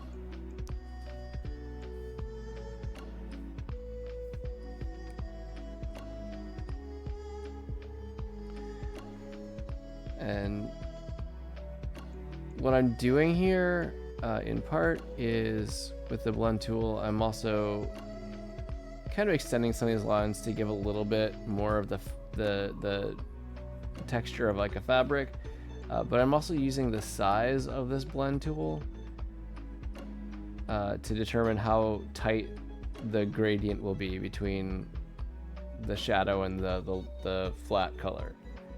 And by messing with that, I can actually give a bit more of the appearance of a sharp fold, a sharp curve versus like a more gradual rounded shape, depending, you know, on where things are in relation to the light.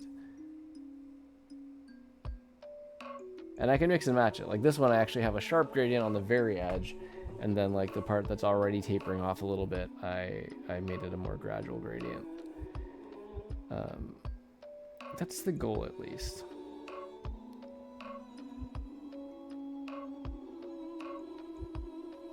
If that makes sense.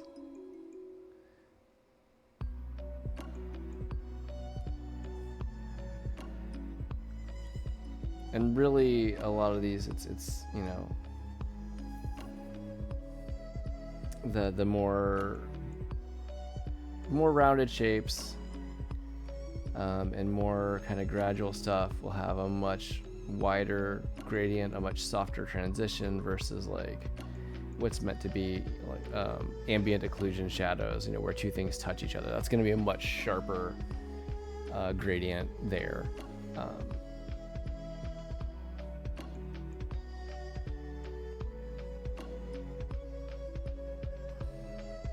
And you know, you're looking there at things that are going to be more like what's a shadow that's coming gradually just due to volume from the direct light versus what's like a sharp light and versus what's like a softer reflected light coming in.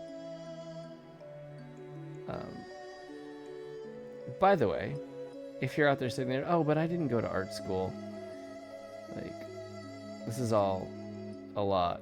Well, good news, neither did I. I probably would have absolutely loved it.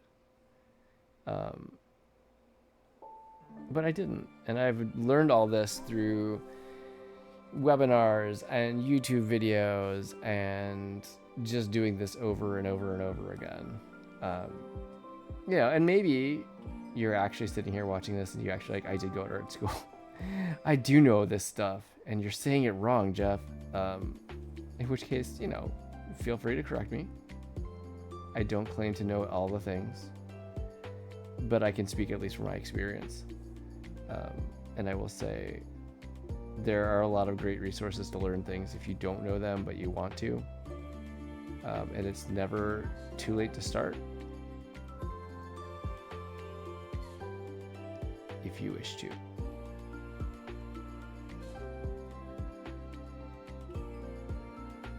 I think there's also kind of a misconception sometimes about art that it's not technical. It's like, oh, you just draw. But there's more to it beyond even just practice drawing, right? There's so much knowledge. It's a little bit of the study of everything, of every single thing. You want to be an expert artist, learn, draw, like study everything, literally everything. That's what I say. No, just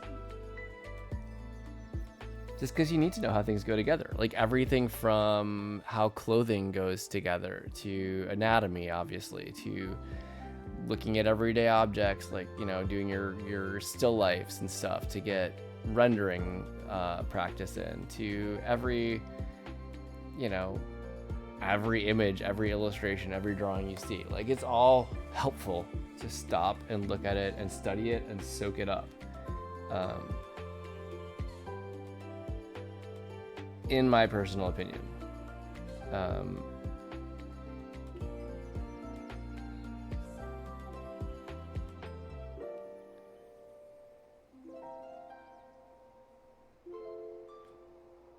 that doesn't mean you have to be an expert on everything to start drawing. It just means you can get better. There's so much stuff that you can be looking at and paying attention to get better. And it's actually a much more complicated thing than perhaps non-creative individuals give it credit for.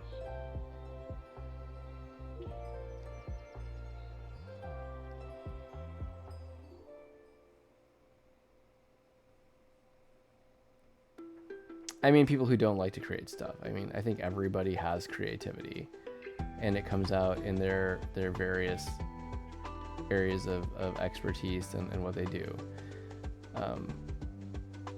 I really would argue that everyone has creativity, but I'm talking about people who specifically identify themselves as being in a creative field or hobby, or at least like to create stuff.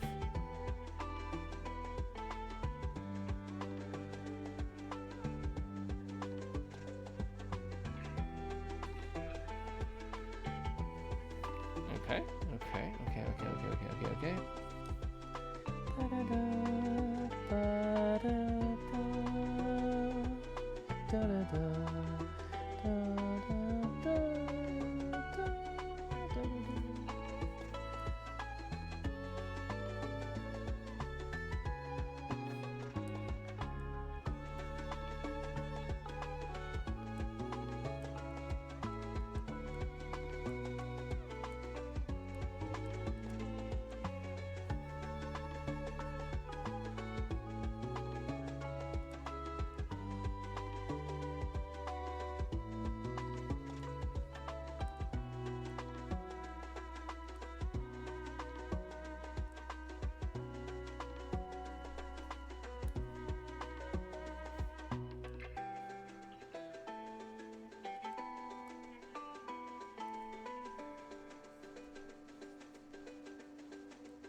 Oh my gosh, how is it already 11:55?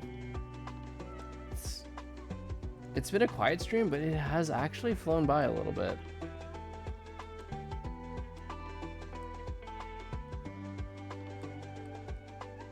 Alright. So this will be one of the last areas where I start rendering out the shadows a bit, and then I'll continue on this. Maybe tomorrow, maybe the next day, but I will continue on this off stream.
So I'm hoping that when I add, well, not hoping, I'm planning on using the highlights to give a little more roundness to this, because right now I feel like the edges of the head of the face read as rounded, but then you've got kind of like a face plateau, if you will. You heard it here first. Face plateau.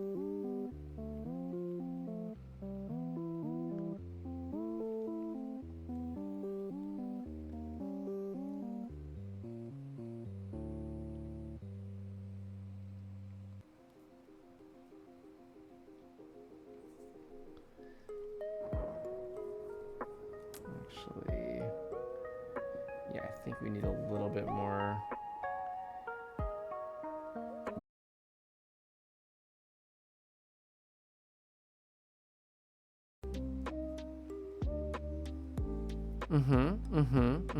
Well, hello. OBS is just like, nah, bro. I'm just gonna cut feed for a little bit here. But we're back. We're back. I'm not gonna linger too much longer here. But yeah, we're back. It's all good. We're so back.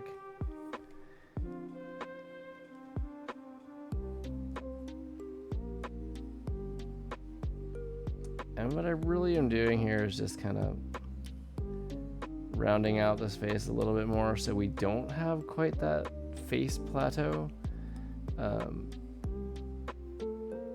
I said what I said.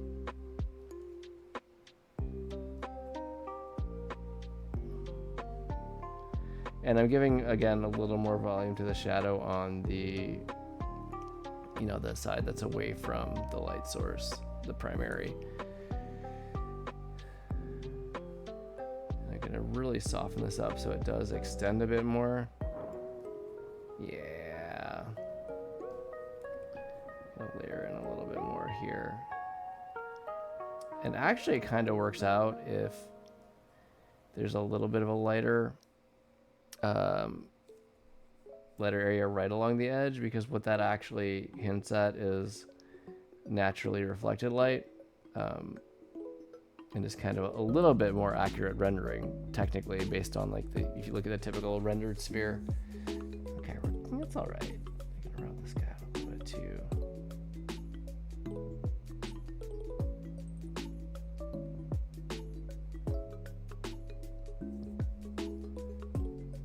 Okay, I think this is better. We still have a little bit of flat face going on, a face plateau happening, but I intend to fix that a little bit with highlights, and I'll probably add a little bit of a second. Usually what I'll do is I'll add a second layer of shadows and give a gentle airbrush like across here where it kind of naturally comes in at the eye line. But that is what we've got for today. Hold on a second. Hold up a second. Let me just do that. We'll get rid of the navigator so it doesn't just pop up randomly later when I don't want it to be there. Okay, gonna save you.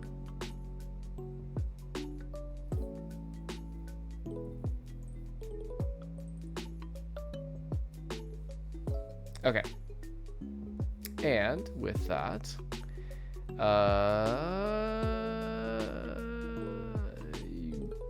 welcome to tomorrow, East Coasters. So yeah, we're at 12:02, which is a good time for me to cut stream and wrap up and actually like sleep before I go to bed. Sleep before I go to bed. You heard it here first. Sleep before work in the morning. So yeah, it was a pretty good productive stream. We did all right. We got pretty far on shading, considering the fact that I didn't start until like what, 11:30 or after on the main piece, and then I took a little break. So for an hour and a half of work, I'm okay with this, especially for such a detailed character. Yeah, we're in a pretty good spot. So I will be working on this one off stream, because the goal is at the very latest I finish this next Thursday night on stream, or I finish this before stream is actually the better goal, and have it submitted to GDQ. And if they approve it, then we get the actual thing ordered. We're looking right now at, I still like blankets, and this would make such a cozy blanket. But if not a blanket, then maybe like a tote bag. And I would love to design a few extra little charms to hang on the tote bag. And I've never done charms before, and I think that would be super cool. But that might be too much. Although, like, if I did like a Paopu fruit, or like little versions of the sea salt ice cream popsicles, that could be really cool. We'll see. I am getting a bit ahead of myself. First, I have to finish this. So yeah, I'm gonna finish this hopefully off stream, wrap it up, submit, and then we'll move forward from there. So next week I will either be doing the very last touches here, or we'll be probably returning to the Dungeons and Dragons piece. I might in June work on a couple of stream improvements. I have left this so high this whole time. There we go. Hi, how's it going? I'm here. And now I am now taller than half of the frame. Yay. Anyway, yeah, I'll probably there's at least a couple of stream improvements I might work on here on stream before the 3-year stream anniversary. But the rest of them I would like to try to roll out as I can, and kind of surprise everybody. So we'll see there.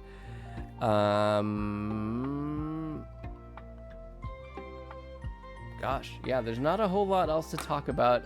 This stream, I always put up the VODs. I will publish here on Twitch immediately, or almost immediately after I cut stream. And then I usually set up a more thorough YouTube post with time stamps and all that stuff.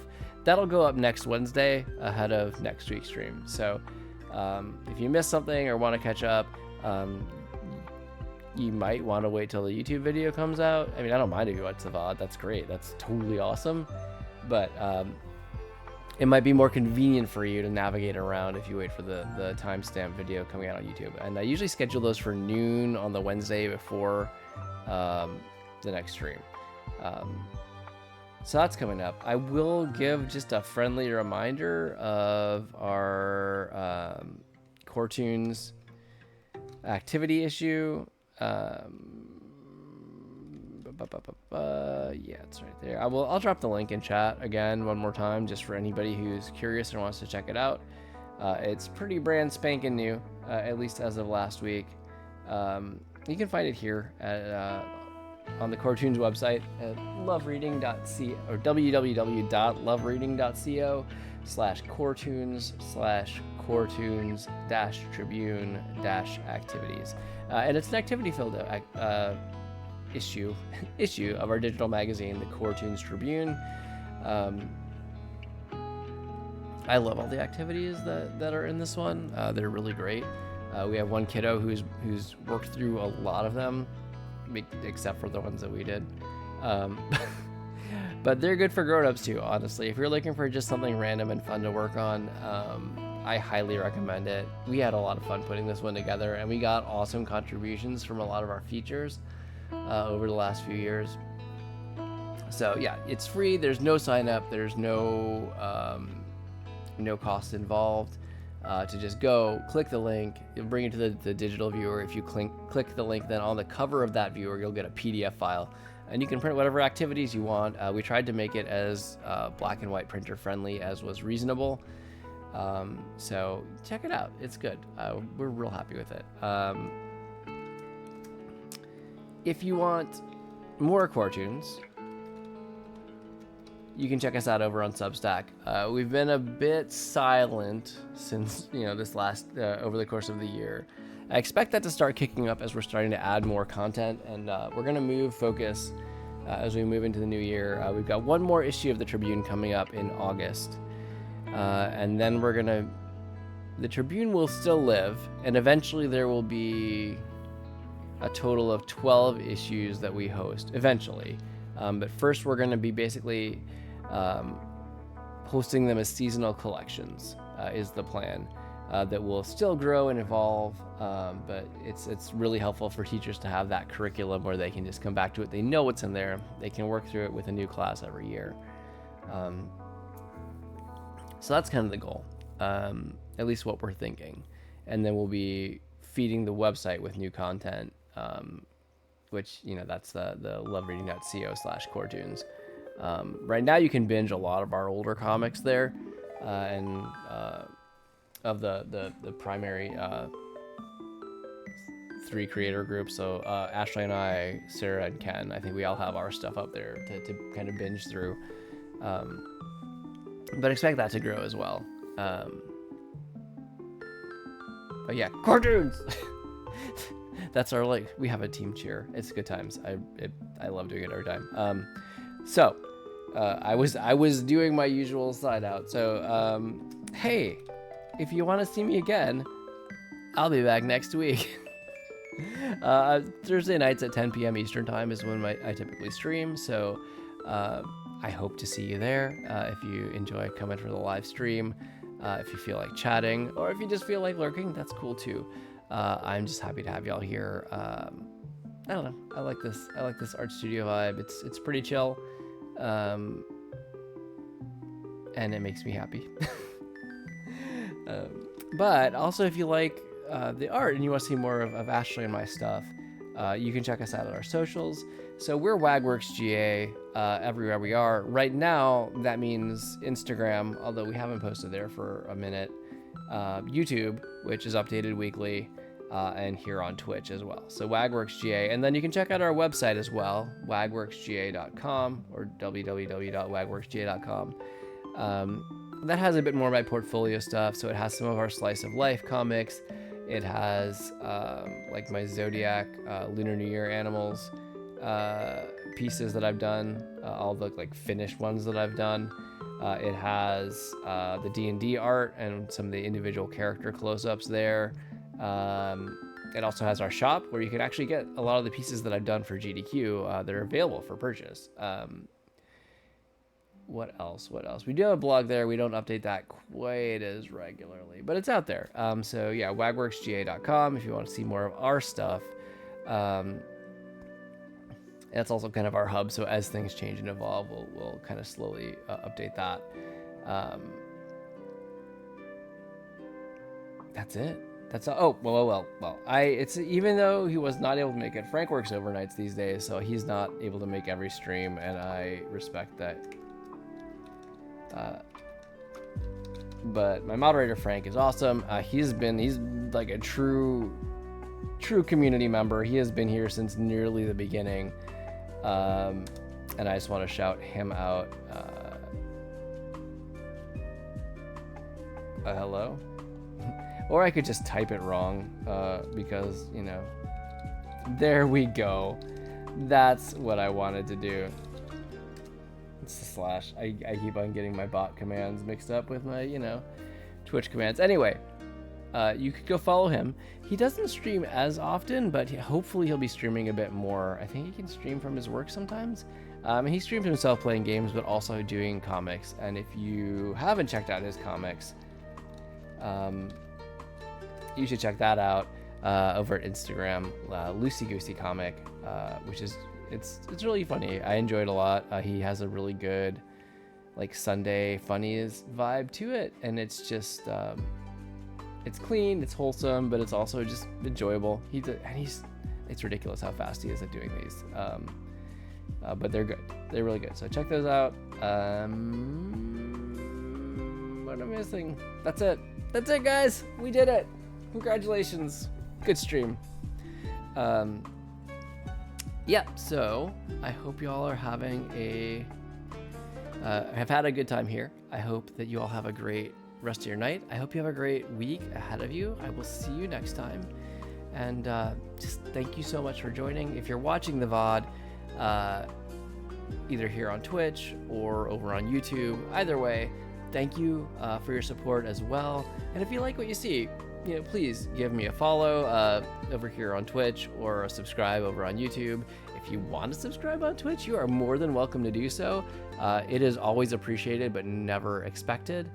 And also, if you're over on YouTube, feel free to leave a comment, a like, whatever you feel is appropriate. But all of those are great ways to support me. But even just by showing up and watching this, you have supported me, and I feel that and I appreciate that. So thank you. Yeah. All right, y'all. I think that's it. So until next time, thank you and good night.